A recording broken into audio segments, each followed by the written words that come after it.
Welcome to the Courageous Self-Care Experience with self-care expert, embodiment coach, four-time author, and your spiritual ninja guide, Christina Marlette. This is your go-to show for high-achieving, spiritually curious women who are done with burnout, over the hustle, and ready to feel fully alive and energized. You'll get a powerful mix of soulful wisdom, rebellious truth bombs, and energy practices that actually work. So now, please welcome the host of the Courageous Self-Care Experience, Christina Marlette. Hello, welcome to the Courageous Self-Care Experience. I'm your host, Christina Marlette. We're streaming live on Bold Brave TV. And you can, if you want to listen as a podcast, this is available on any major streaming platform. I'm thrilled that you're here with me today. I have a wonderful show lined up for you. Well, I think it's wonderful. Hopefully you will too. It is all about Intuition Day. All right, so let's get started. First, life update. I am actually in Panama hosting a retreat, co-hosting a retreat today, and this is pre-recorded, but I'm feeling you in spirit and I'm with you regardless. Like, we can live beyond time and space, right? So next week I'll be back live and I will have all sorts of great energy and I'll tell you about the trip. So let's now dive into our show. So we'll be going through the timely teaching first, which is where I share with you information that comes up a lot with my coaching clients and in the programs and teaching that I do. I don't want to keep it all to myself or just to them. I would love for you to know it too, because this is really the information that has made such a huge difference in my life. I was just with some colleagues today and we were saying, we're so grateful that we know about this stuff, because when life gets challenging, we all have our challenges and there are ups and downs. We have the bigger picture in mind and we're not so reactive, and we don't think that it's just this thing that is blowing up our entire lives. We know there's a bigger picture and we understand why it's happening and how we're meant to grow through it. And we just felt so grateful. So like I said, I don't want to keep that all to myself. I would love to dramatically reduce people's suffering and help everyone who's listening and everyone that I get to come in contact with live a life that is filled with overflowing energy and epic relationships, where you have vibrant health and vitality and you are a super achiever. Doesn't that sound great? Without doing more. This is how we're going to do it. So we'll have a timely teaching always on the show. We also have an embodied energy flow practice. Today's is the most transformational practice I've ever learned in my life. I'm so excited to share it with you. Then we'll have a Q&A time where I took a question from a client that showed up recently, and I'll share with you the answer to that. And then we'll have a self-care practice from around the world, continuing on with that. You get to come into my bathroom again. Exciting. And then we'll wrap it up with some aligned action that you can take in between now and next week. All right, so the timely teaching, once again, is coming from my book, Not Your Mama's Self-Care Guide, because she probably had none, so you should read this. And last time I talked about the different self-care energies. They were sage, bohemian, hero, and fairy. If you missed last week's show, head on back to the previous episode and you can hear all about those. We're going into the sage energy this week, connecting with our soulful selves. That's where the idea of intuition resides. And I'm going to share with you some ideas about intuition. Okay, and some practices. So in my book, the chapter is called Honing Your Hunches. I didn't used to understand that intuition was even a thing. I was told many, many times I loved going to psychics and intuitives. And I would I'd go to a spa and get a body treatment, and the practitioner would tell me, "Oh, you're so intuitive." And I'd be like, "I do not know what any of you mean." I thought that intuition was the same as being psychic, and I thought I am not, so I don't get it. But I heard it so many times that eventually it started to sink in. And I learned that intuition is it's about following less the chatter of the mind, and it's tuning into your inner guidance that comes from your heart, that comes from your soulful self, your higher self. We want to follow our intuition because the mind actually has very little idea what it's talking about, especially if it's a wildly untrained mind like mine was. I was smart growing up. I did well in school, very intellectual, and so I thought I had it made. And I did a lot of thinking. And I remember one time my dad said to me, "You're just always thinking, aren't you?" And I just glowed with pride. I thought, yes, I am. That is a good thing. And then I learned, oh, actually, thinking is not the best way to use the mind. We're going to learn more about that in the embodied energy flow, the best way to use the mind. And I got curious about this thing called intuition. So growing up, I didn't know that that was a thing. I'd heard of psychic, and that was about it. And then all these people said, "You're intuitive," and I didn't get it. So then I realized, oh, like the heart is trying to tell me something. The soul is trying to tell me something. I just have this feeling, and I didn't really know what to do with it. So that's why I called the chapter Honing Your Hunches, because I was having hunches, but I didn't know what they were or why they were there or what to do to hone them and why I would even want to. So first of all, I'd love to share with you some benefits of following your intuition. First of all, it makes life so much more interesting. Following your intuition, you just never know what's going to happen, and that scares the ego. The ego likes predictability, but it is so much fun to be unchained to what you thought you had to do or what other people told you had to do. It makes life much more adventurous. And then I'm going to share some other ones from my book. So first of all, when you follow your intuition, you will have way more personal growth and you will have spiritual growth because, as I've mentioned previously, the soul, the heart, they want to expand. That is what we are here for. That is our ultimate purpose. And when we follow the intuition, guaranteed 100% of the time, it is going to be expansive. It's not always easy. It's not even always necessarily fun. I mean, you can make it fun, but it can be scary. It can be challenging. So you're guaranteed growth, which is what we're here for. So that's fulfilling. And then another thing that is a benefit of following intuition is decreased worry and anxiety. When you know that you can trust that the divine is working through you, and if you just follow your heart, you're taken care of no matter what, and that you're always okay no matter what. I don't know about you, but that all just feels so good to me. I didn't really realize it, but I grew up with a fair bit of anxiety. I didn't have a label around it. I didn't tell anyone, and I didn't know that what my mind was doing could be classified as having anxious thoughts. And I certainly did a lot of worrying, that's for sure. And now that I follow my intuition over believing what my mind is telling me or making up, I worry way less and I have way less anxious thoughts and moments. And if I do, I know, well, I'm on the right track because I can relax and surrender into this great trust that I have that everything is happening for my highest good. And I invite you to have the same. All right, you will feel more vibrant and alive, that's for sure. Following your intuition leads to adventures.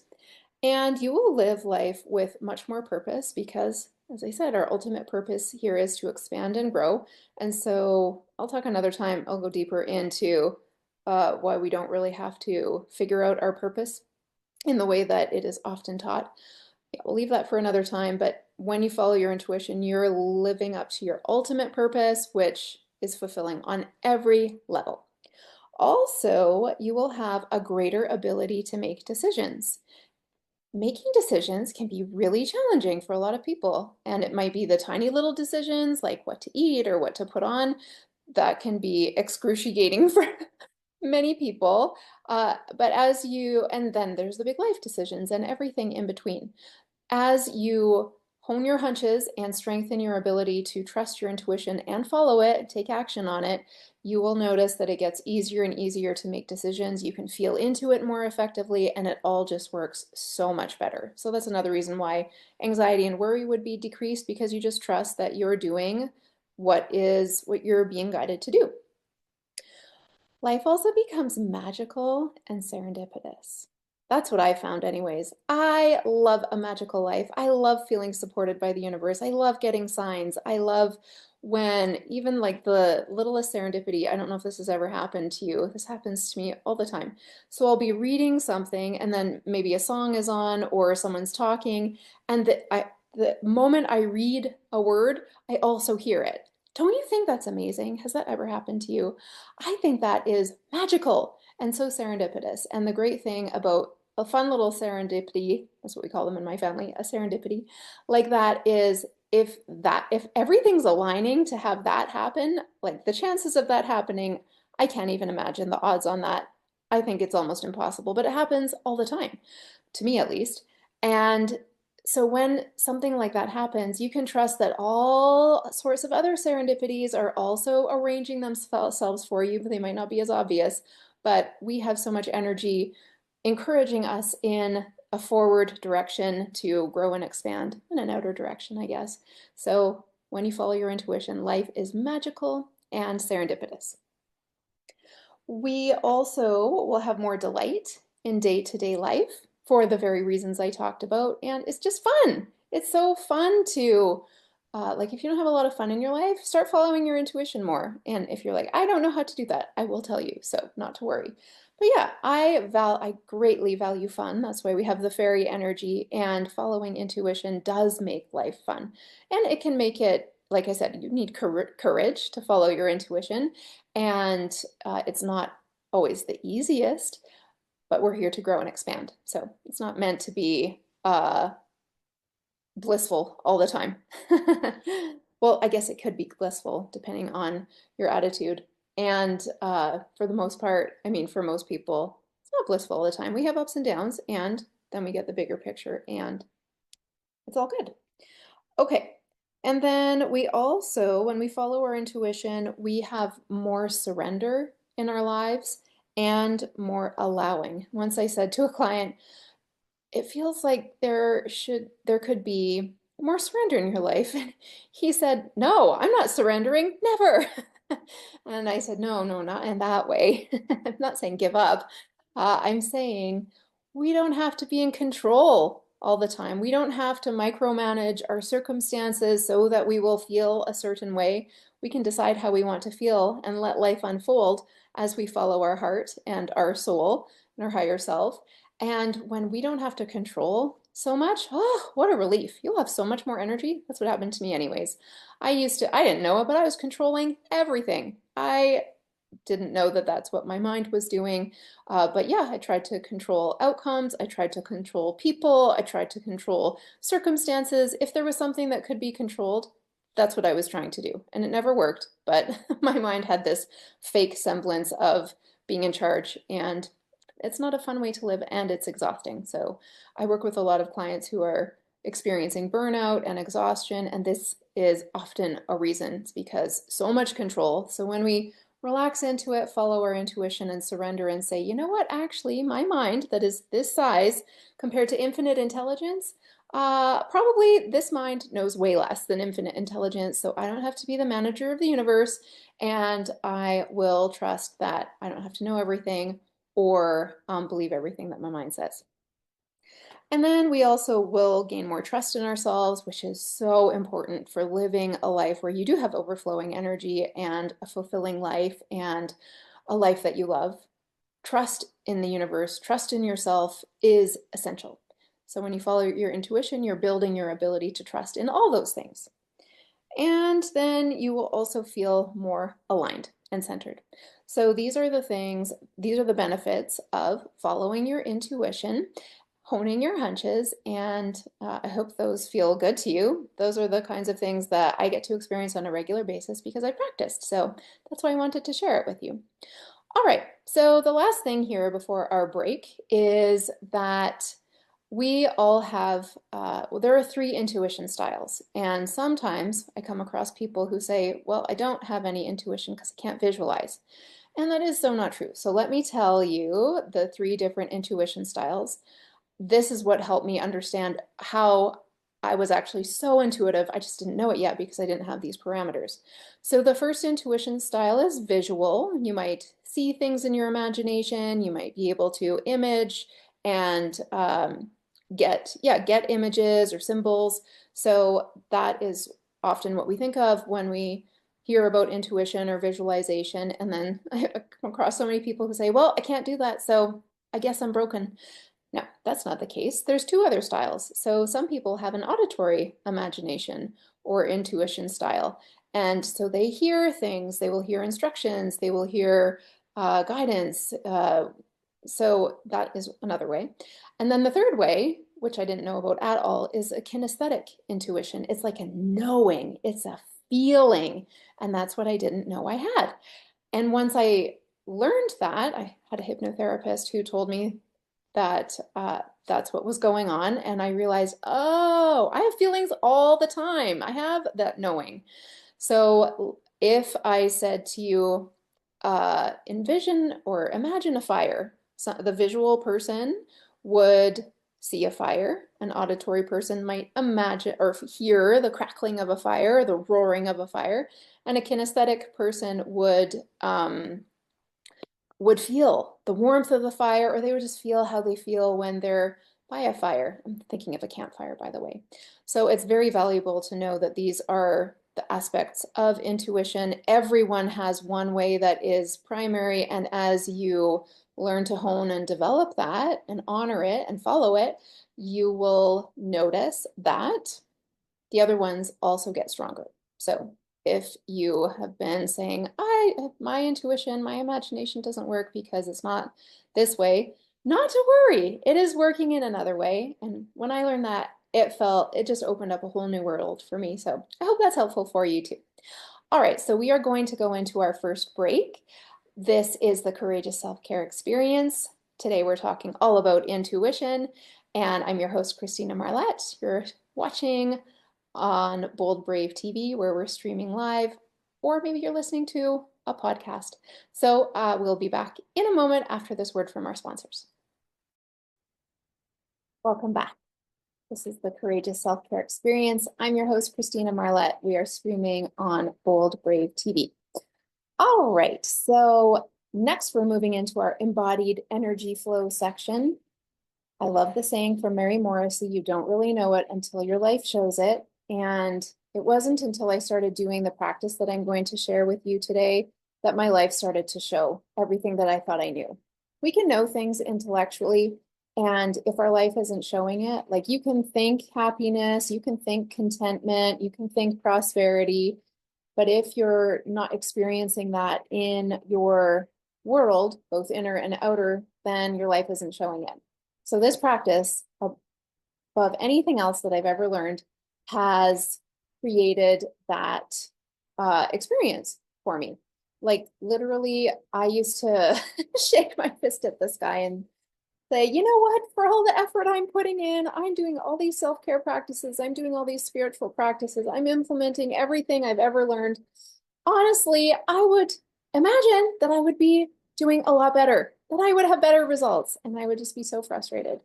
Then I learned this practice, and all of it changed. Instead of working so hard and doing so many practices and over efforting and over trying and overdoing and over giving, this was the one thing that started to shift everything into, wow, I've totally scaled back on everything that I was doing. I integrate this practice into my regular everyday life, and things just start showing up that blow my mind in the best way possible. Well, this is better.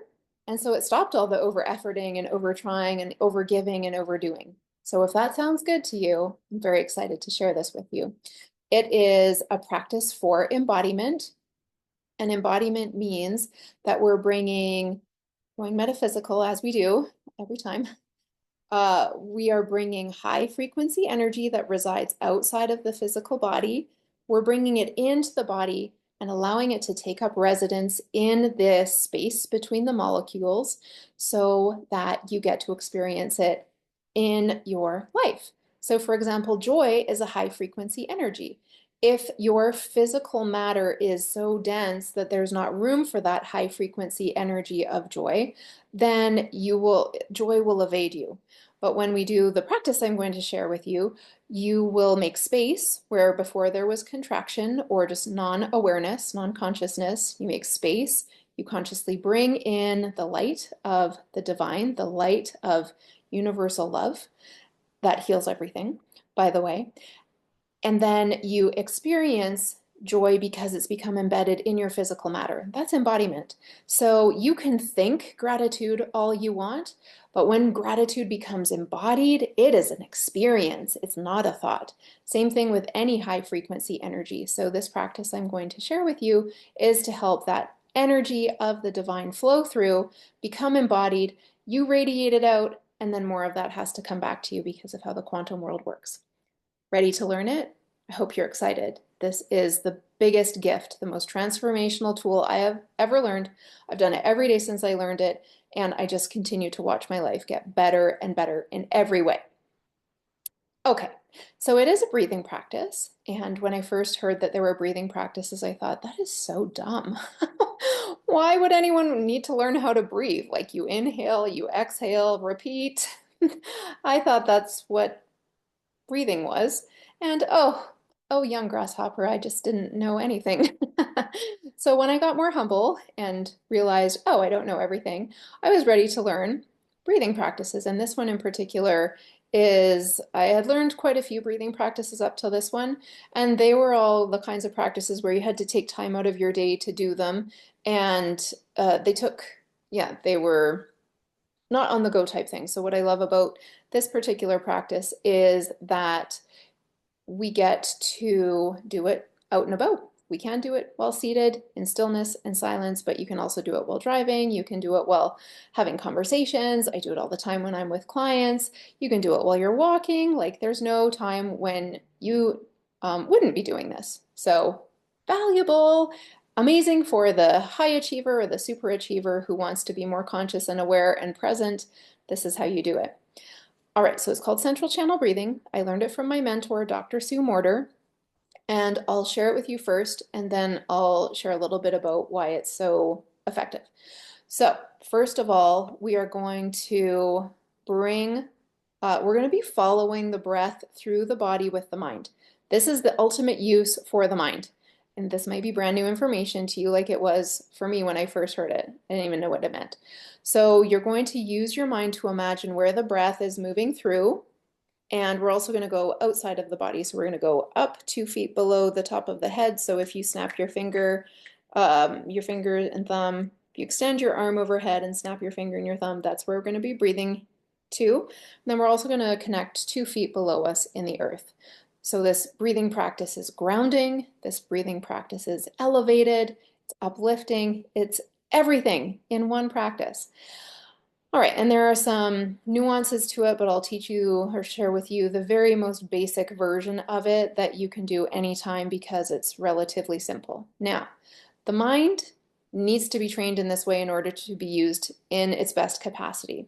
We have a column of energy that runs from overhead right down through the center of the body like a fluorescent light tube and down into the earth. It's made of light. And this is where your inner peace resides, your contentment, your bliss, all of that is there. It's also where your inner healer is waiting to be activated. And if we never pay attention to it, those things will be a lot more challenging to experience in life. But when we bring the mind onto the Sushumna, that's what it's known as from ancient India, or the central channel in modern terms, when we bring the mind onto the central channel, this is the best use for the mind. And the mind will not be convinced. The mind will say, well, you're not doing it right, so you should stop. Or the mind will say, that's not true. I can serve you much better by thinking and ruminating and overthinking and planning and organizing and strategizing and doing pros and cons. This is what the mind has been taught. And the mind has been glorified to be used in that way. This is not the truth. The mind actually doesn't know what it's talking about. The mind makes up problems to try to solve them for you to show you that it's being useful. So isn't that funny? I think that's just so cute of the mind. So nothing really ever is a problem, and the mind doesn't understand that initially, but I can tell you from experience, from doing this central channel breathing many times a day, over and over for many years now, it is the truth. The mind wants to be useful. It wants to be of service. It wants to show you that it is making a difference in your life, and it just hasn't been taught the best way yet, probably. So here is what we're going to do. I invite you to close your eyes and bring your attention to 2 feet below you in the earth, and then fully exhale. We're going to do all of this through the nose. Now inhale up from the earth, through the lower body, through the pelvis, right up to the heart. And then exhale, track the breath through the chest, the throat, the head, out the crown to 2 feet above. That's exhaling through the nose.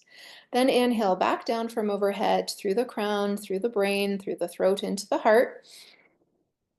And then exhale down through the core, through the pelvis, down into the earth 2 feet below you. And let's do that again now that you know a little bit more what to expect. Inhale up from the earth, through the lower body, through through the pelvis, up to the heart, getting ahead of myself. And then exhale through the chest, the throat, the head, out the crown to 2 feet above. Inhale back down from overhead, tracking the breath with the mind as it comes right down into the heart. And then exhale down into the earth 2 feet below you.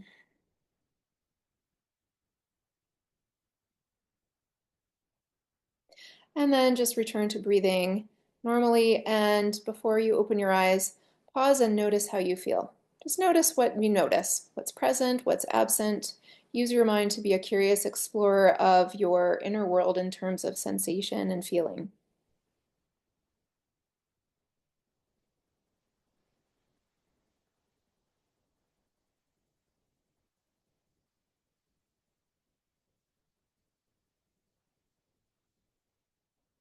All right, and then if your eyes are closed, you can open them.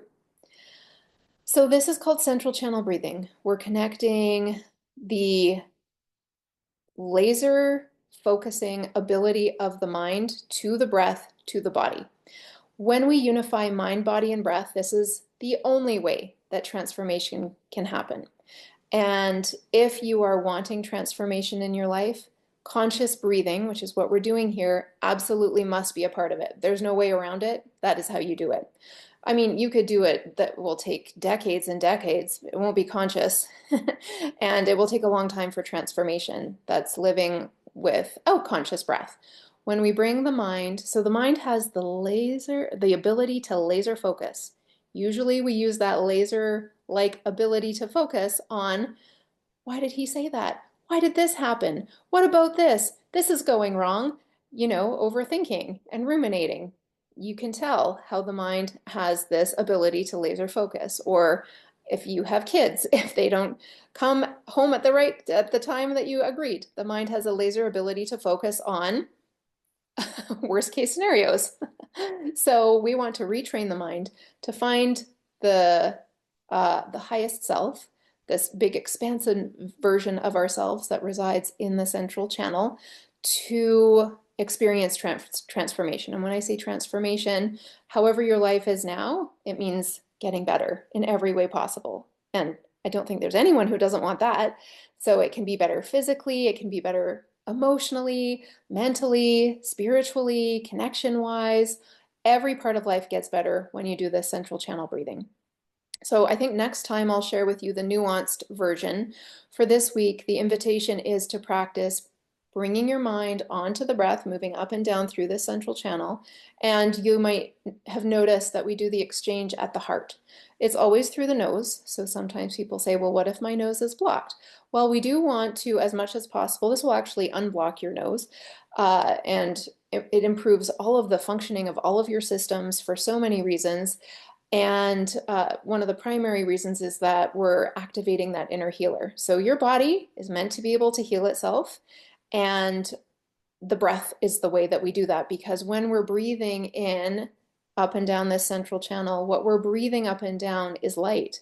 We're breathing up and down love, not sentimental love. We're breathing the love of life itself, the love of the universe, the love that creates the stars and the planets and the galaxies and flowers and animals and plants. Just that is love in action, and humans and the diversity. All of that is love. That's what we're breathing up and down this central channel. So I encourage you over the next week to bring this into practice as much as you can. Like if you're ever waiting, that is such a great time to do central channel breathing. I used to get so frustrated waiting and stressed and angry. And now whenever I'm waiting in traffic or waiting in a line, I just say, oh, yay, time to really unify mind, body, and breath and do some central channel breathing and make my life better. Thank you, universe, for this. I call it an empowered pause. A moment to slow down and just, it's the only thing that needs to happen. Pull out your phone, do some central channel breathing. So you can do it while you're walking, just be breathing up from the earth, exhaling out towards the sky, inhale back to the heart, exhale down to the earth. You can do it no matter what you're doing, waiting for the kettle to boil, if you're in conversation, especially one that has some reactivity showing up, so valuable to do the central channel breathing. So this is our embodied energy flow for today, central channel breathing. And ideally, I start the day with 3 of these full central channel breaths. I finish the day with 3 of these full central channel breaths. And then another great time to start practicing is whenever you're waiting. Okay, so that is your homework for this week, your soul work. Start doing the central channel breathing. And when the mind says, I don't know if I'm doing it right, you just love that little mind that wants to get it perfect. And you say, it's okay, we're just going to do it how we're doing it. What you're doing is you're training your mind like you would be training a puppy. So it doesn't happen instantaneously. A puppy wants to run wild and free, just like the mind usually has been allowed to do for however long you've been alive. And training a puppy takes devotion, it takes patience, it takes persistence. It's the same thing. We're training that puppy-like mind rather than going all over the place. We want a well-trained mind to be able to serve us. Like a dog that jumps up on people and bites people and barks and is untrained is not fun for anyone, including the dog. So that's what we're doing with the mind. We're reining it back in, giving it something to do, rather than just saying, don't think, or but my mind does not understand what that means. So when we give the mind a task to follow the breath through the body, the mind gets it, and eventually it will get back on board. So that's our embodied energy flow practice for today. I'm your host, Christina Marlette. We will be back after a few words from our sponsors. This is the Courageous Self-Care Experience, and you are watching on Bold Brave TV. Hello, welcome back. I'm your host, Christina Marlette. This is the Courageous Self-Care Experience on Bold Brave TV. All right, so we have done our timely teaching. We've done our embodied energy flow. Next up is the Q&A portion, where either I take a question that's been asked by email, or if I was doing this live with you, people can call in, or I take a question that shows up often in my coaching that when I give the answers, my clients say, oh, that is so helpful. I'm so glad I know that. So obviously I want to share that with you too. Okay, so here is the question. This is our show that's all about intuition, honing your hunches, part of the sage energy of courageous self-care. And the question that came up was, how do I know when it's my intuition and how do I know when it's my ego? The age-old question. I've got some tips for you. They've made a huge difference in my life. Once I heard these, it was so clear what to do and how to look at it so that I know when it's my intuition and when it's my ego. Okay, so first off, an important thing to say is we are not at war with the ego. The ego is part of the mind. And like I said just before the break, the mind is wanting to serve you.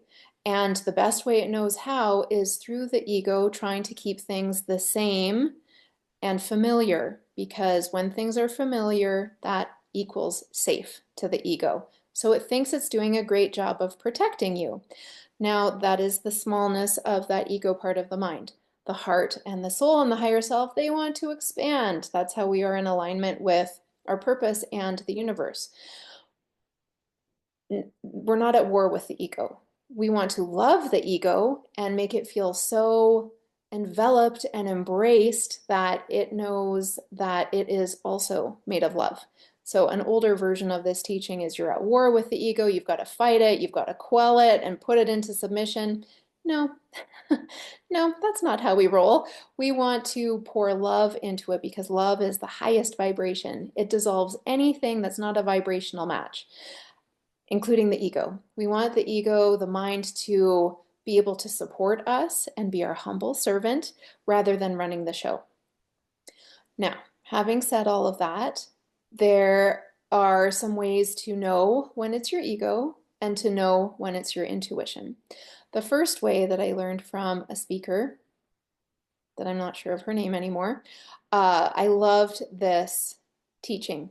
And the teaching was the intuition is soft and quiet. My granny used to call it her little voice. She had this great story that I loved as a kid. She lived out in the country in Ontario in Canada, and she said, one day I had a message from my little voice. I just heard it to hide my precious jewelry before going out of the house. And then when they came back, my granny and grandpa, they had been robbed. And the precious jewelry that she had hidden did not go missing. So I learned very young, I didn't really know what she was talking about, but I learned very young that we do have something called a little voice. This is the intuition. The intuition is big. It is your biggest self, your brilliant, magnificent self, and it whispers. It comes in like a cloud. This is what the speaker said. Your intuition comes in like a cloud. It comes in first, and it might be so soft and quiet that you miss it. Your ego, on the other hand, comes in like thunder and lightning. It's booming, it's convincing, it is persistent, and it tells you over and over. And so it gets your attention. So whenever you hear thunder and lightning type thoughts, that is your ego. And a great practice is to ask yourself, okay, what was I thinking just before that? What was the whisper that my heart was sharing with me? So we'll come back to that in a moment. That's part one of how to know whether it's your intuition or your ego. It's a little bit nebulous, it takes practice, but as you have that awareness and you can notice, you will start to discern, oh, soft and quiet, whispery heart, intuition, ego, thunder and light, or intuition, and then ego, thunder and lightning, booming, very convincing, and very intense. So that's part one. Part two of how to know whether it's your intuition or your ego. Your intuition will only ever speak to you in neutral or positive. Let that land. Only neutral or positive. The ego, on the other hand, can have quite a negative tone. And you will notice it by how you feel about yourself. So if you notice that there have been thoughts that are making you feel bad about yourself, that is the ego. It's trying to protect you. It's trying to keep things the same, and the same might be a vibration that is quite negative. So when you notice that you're not feeling very good about yourself, back up, ask yourself what you were thinking, and if it has a negative quality to it, it's a lie. The ego will make up 1,001 tricks to keep things the same, and they will be very convincing. So instead, we want to tune into, again, what came before that and ask yourself, well, what is the quality of the cloud-like thought? So here's an example. I'm part of a program, I coach for it, and I do a lot of work in the back end and help facilitate calls and so on. And one year, this thought came in, approach the director of the program with an idea to do a session at the retreat. And it was a neutral thought. Like, it didn't make me feel bad about myself. It was interesting, and it had a little bit of, ooh, that's a little bit scary, but it certainly didn't make me feel bad about myself. And then I knew it was my intuition because it was neutral. If any thoughts would have come in afterwards, probably they did initially because I didn't act on it right away, they would have been like, well, she's going to say no. Or who are you to do that? Everyone else who presents at the retreat is really famous and well known and transformational leaders. Why would they want you? So those thoughts would not make me feel good about myself. That would be the ego. Comes in like thunder and lightning, very convincing, small-minded, and fear-based. The intuition is heart wide open, it is expansive, it is a big idea, it's meant to have a growth edge. So that's part two. Your intuition will only ever be neutral or positive, so you want to become very aware of the types of thoughts that you're thinking. And then the ego will be negative for the most part until we learn to dissolve it and melt it into love, where then it becomes more supportive. Like my ego used to say all these really negative things, and now it's more like a cheerleader, and it'll cheer me on because so much love has been poured into the ego. So it's not even that you have to live with this inner critic or this egoic part of you forever. We can melt and dissolve it and bring it into the embrace of the higher self and have all parts of us on board. So that's exciting. The third part about the ego versus the intuition, how to know the difference, is your intuition is very persistent and it will tap you on the shoulder over and over with the same idea, like the one to present at this retreat. Every so often, every few days, it would just be like, hey, have you thought about approaching the director and asking if you could present a session at the retreat? And there it would be again. No intensity, no negativity, just a little tap on the shoulder. Hello, have you thought of this? And it's so patient, it's so persistent. And another great thing to know is you don't have one chance for something. It's not like if you choose not to do it, you're screwed forever. No, your intuition, like your higher self is on your side. And yeah, there can be that scarcity idea that's taught sometimes that if you ignore your intuition, you're out of luck. You missed the boat. It's yeah, it's a huge problem. But no, it'll just tap you on the shoulder. And yes, sometimes there are things with deadlines, like with this example I'm sharing, I did need to approach the director well in advance and to even make it possible. But if I hadn't, there would have been another year or a different opportunity of the same flavor. So we do want to act on our intuition. I'm not saying just let it tap you on the shoulder forever. We do want to take inspired action on the intuition and just not from a fear-based place of, oh no, this is my last chance, and if not, life is over as we know it. That's not the case. So to follow your intuition, to know the difference, part one is that it's like a cloud, not thunder and lightning.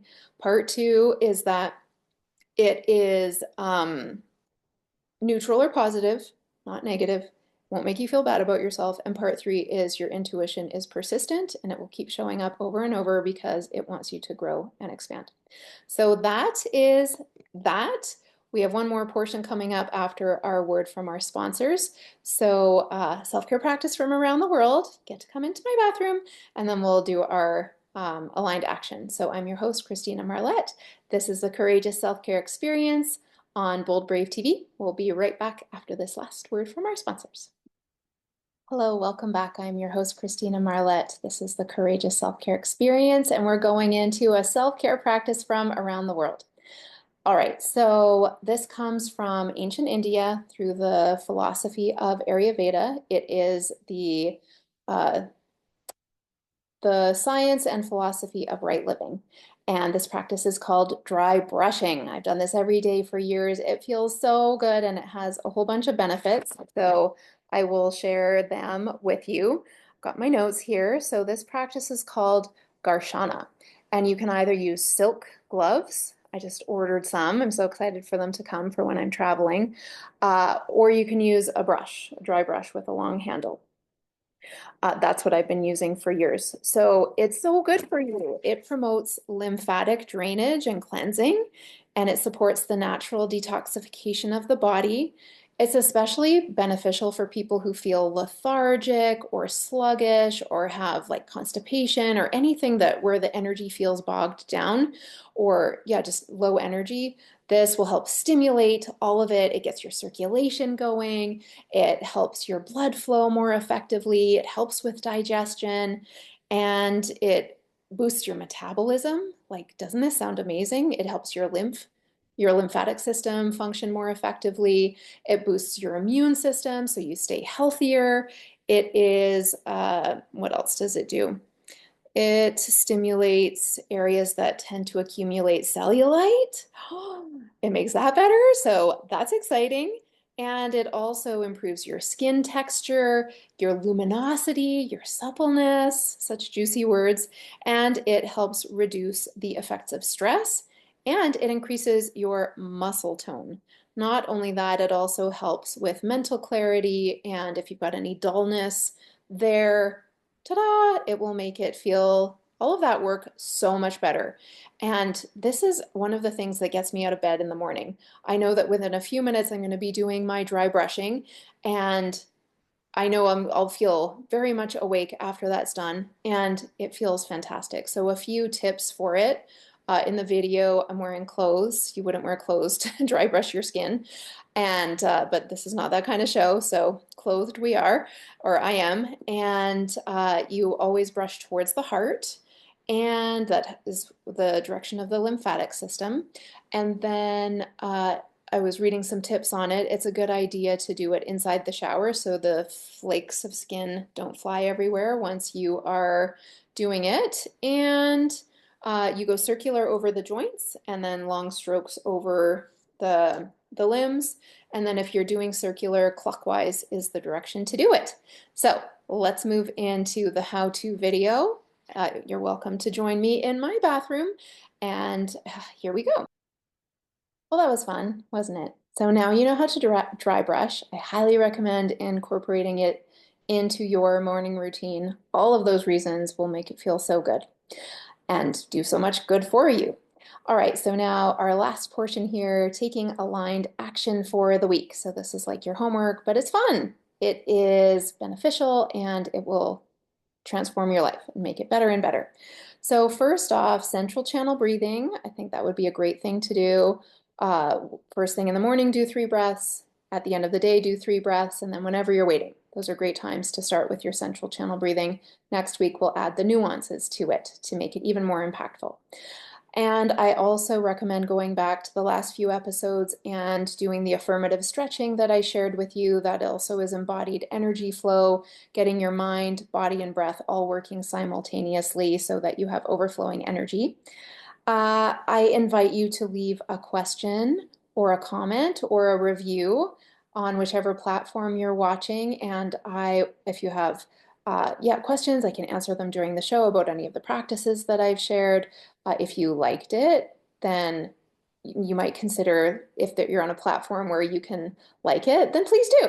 That would be amazing. And then that will help the show get out to more people so that we have a more awakened and conscious population that is making a contribution to our expansion. And, less duality, less struggle, less strife, all the good things instead. And then the last thing is, 2 more things. So be aware of your intuition this week and notice when it's your ego. If the ego's playing tricks on you, just love it and you don't have to believe it. So yeah, tuning into your intuition this week. And then the last thing is, if you haven't already, I invite you to access the free resource I made for you called the Daily Self-Care Checklist. This is a whole teaching, gives you some specifics on how to incorporate really effective and strategic self-care in terms of mindset and embodiment into your life. It shouldn't take a whole lot of extra time. It's stuff you're doing anyways. It's just switching how you're using your mind, switching how you're using your breath and your ideas so that you can experience the benefits of courageous self-care. So you can get that at my website, ChristinaMarlette.com. It's in the show notes. You can go there for the link. Thank you so much for being here and tuning in to the Courageous Self-Care Experience. I am so passionate about helping people have overflowing energy and coming from, expanding and transforming in ways that don't take a whole lot of extra time, but dramatically improve the quality of your life. So thank you so much for tuning in today. You've been watching on Bold Brave TV, or if you're on a podcast, just continue to tune in with your favorite platform. Thank you so much. I will see you again next week. Bye-bye for now. This has been the Courageous Self-Care Experience with host Christina Marlette. Tune in each week as Christina will offer up live laser coaching where her compassionate reframes help you see the bigger picture, shift your perspective, and return to inner peace, no matter what's going on. You'll leave with a weekly aligned action to get your energy flowing and your life glowing. Thursdays, 12 noon Eastern on the Bold Brave TV network, powered by B2 Studios.